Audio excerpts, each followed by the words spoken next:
আসসালামু আলাইকুম। আমরা গ্রামের বাড়িতে বেড়াতে গেছিলাম। সেখানে আমার বড় ভাইয়া আমাদেরকে সবাইকে তার বাগানে নিয়ে গেল। নিয়ে যাওয়ার পরে আমগুলোকে বলল ছিঁড়ো। এ আম পাকে না পাকলেও বেশি মিষ্টি হয় না, স্বাদ নাই, এজন্য পাকলে বিক্রি হয় না।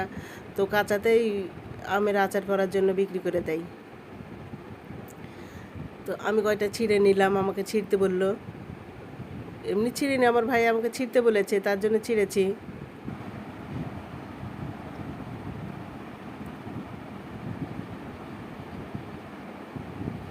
আমাকে আম ছিঁড়তে খুব ভালো লাগে, আম কুড়াতেও ভালো লাগে ঝড়ের সময়তে। তো ঝড়ের সময়তে তো যাওয়ার মতো সেরকম সময় হয় না, তো আম ছিঁড়লাম।